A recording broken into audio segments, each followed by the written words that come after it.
Oi pessoal, tudo bem? No vídeo de hoje vamos relembrar as montadoras de veículo que deixou o Brasil. As notícias nunca foram boas, porque sempre quando essas montadoras deixou o país, deixou um rastro na economia, deixou muitas pessoas desempregadas. Isso mesmo, é sempre ruim quando uma montadora deixa o país. Vamos relembrar algumas que deixou o país nos anos que foram se passando.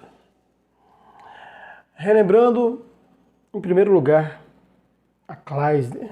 Isso mesmo, a Chrysler. O caso da Chrysler é um dos mais conturbados da história automobilística nacional. Afinal, a multinacional fechou plantas no país não apenas uma única vez, mas duas vezes.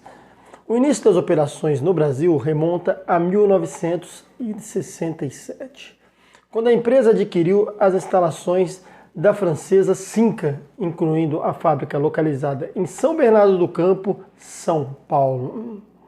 Mesmo município onde, coincidentemente, a Ford também operou. Inicialmente, a Chrysler remodelou o sedã Chambord da Cinca e lançou uma linha composta pelos modelos Esplanada e Regente. Porém, já a partir de 1969, começava a produzir por aqui uma gama própria, formada por modelos como Dart, Charge e D100 e Polara, entre outros. O declínio da fabricante começa em meados dos anos 70, é causado em especial pela crise dos petróleos. Em 1979, com vendas em baixa, a Chrysler vendeu sua operação no Brasil para a Volkswagen, interessada no Knowyo, da concorrente estadunidense no segmento de caminhões. A empresa de origem alemã mantém a linha de automóveis somente até 1981. A fábrica de São Bernardo do Campo produziu veículos pesados por mais algum tempo, até ser fechada ainda naquela década. O retorno para o Brasil foi tentado anos depois, em 1988. A empresa começou a montar a picape Dakota em uma nova fábrica em Campo Largo, Paraná. Entretanto, essa unidade industrial encerrou as atividades precocemente em 2001. O imóvel foi repassado à empresa Tecon-Sem, que passou a utilizá-lo para produzir pequenos motores e combustão destinada à exportação.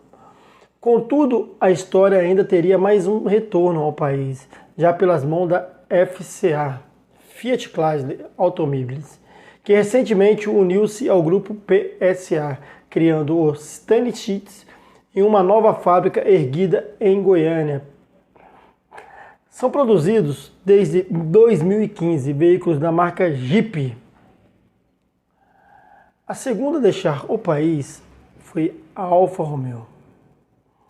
A história da Alfa Romeo no Brasil começa em 1968, quando a multinacional italiana adquire a Fábrica Nacional de Motores FNM, durante o processo no qual a estatal brasileira foi privatizada pelo regime militar. O negócio incluiu a unidade industrial da empresa localizada em Xerém, distrito do Rio de Janeiro. Na fabricante fluminense foram produzidos os sedãs 2001, 2150 e finalmente o 2300. Este último desenvolvido especificamente para o mercado brasileiro, já em 1978, a Alfa Romeo repassou as operações brasileiras para a Fiat. Vale lembrar que o âmbito global, as duas empresas permanecem independentes por mais algum tempo, passando a integrar ao mesmo grupo apenas em 1987. A Fiat logo tratou-se de transferir as operações de Xerém para Betim, Minas Gerais. Em 1986, porém, o sedã 2300 deixava de ser produzido na fábrica mineira. A unidade fluminense acabou sendo ocupada pela encarroçada Ciferal.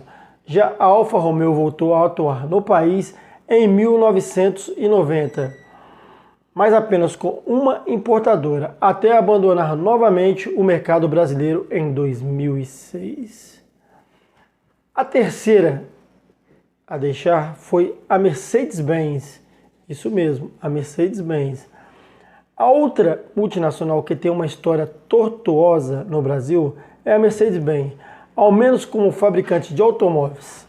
Afinal, a empresa também produz veículos pesados e nesse segmento sempre teve operações sólidas no país. A primeira investida da Mercedes começa em 1999, quando a multinacional inaugura uma fábrica em Juiz de Fora, Minas Gerais, destinada a compacto classe A. O modelo, porém, teve pouca aceitação e saiu de linha em 2005.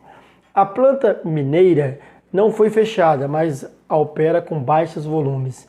Desde então, a unidade já montou modelos classe C e caminhões. Atualmente produz apenas cabine e tem futuro incerto. A Mercedes-Benz ainda voltou a atuar como fabricante de automóveis no país em 2016. Começou a montar os modelos classe C e GLA em uma nova planta instalada em Iracemápolis, em São Paulo. Entretanto, a unidade paulista teve vida muito curta, fechou as portas em dezembro de 2020. Desde então, a empresa alemã produz nacionalmente apenas veículos pesados, mas segue importando carros de passeio. A quarta empresa é a Mahindra. A indiana Mahindra é praticamente desconhecida no Brasil, apesar de ter relevância na Ásia e de atuar inclusive nos Estados Unidos. Muitos nem sabem que veículos da marca já foram montados no país. Isso ocorreu entre 2007 e 2015, em uma fábrica no polo de Manaus, Amazonas. Na verdade, tal negócio foi viabilizado graças a uma parceria com a Braumonte, uma empresa brasileira que representa o Mahindra.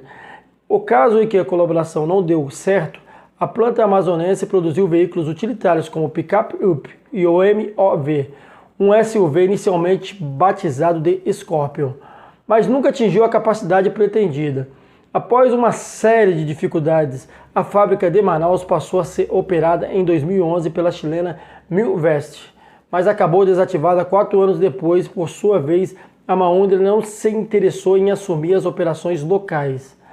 A marca simplesmente deixou o mercado de veículos, contudo, ainda atua no país nos segmentos de tratores e máquinas agrícolas. A quinta multinacional a fechar fábrica no Brasil foi a Ford.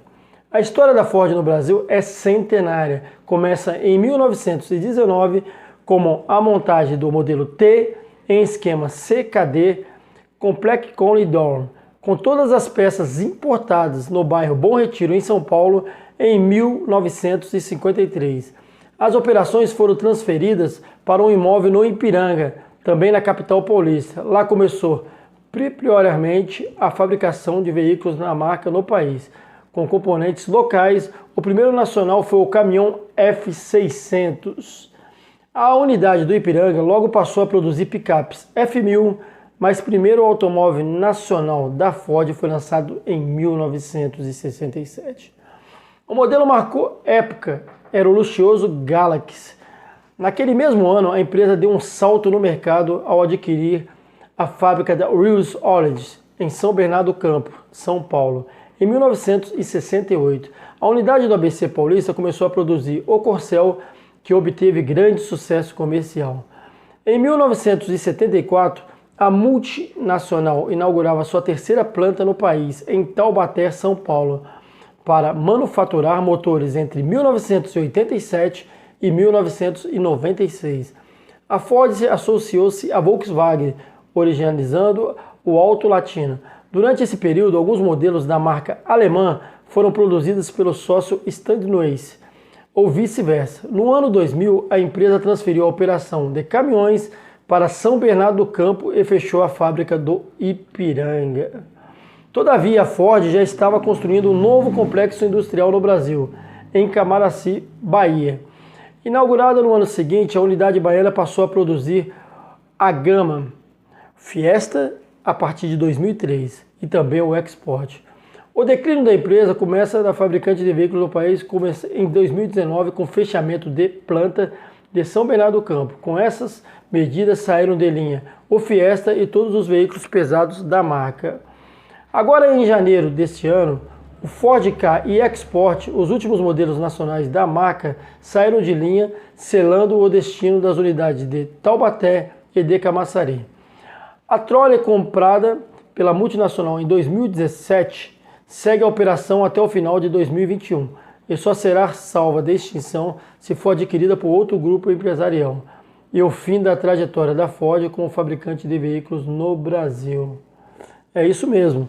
Se você for analisar todos esses ocorridos nessa época, você pode ter certeza que muitas pessoas se prejudicaram, muitas pessoas perderam os seus empregos, a economia devastou e tudo isso o governo tem uma grande parte de culpa, pelo menos das 4 últimas, né? Porque a da Ford já é uma situação totalmente diferente, porque era a parte fiscal que prejudicava muito a venda de veículos.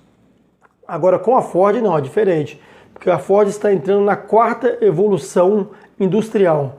Então ela está acabando com as fábricas do mundo inteiro para entrar com outro sistema de evolução. Então acompanhe esses vídeos, se inscreva no canal, deixe aquele like maroto e obrigado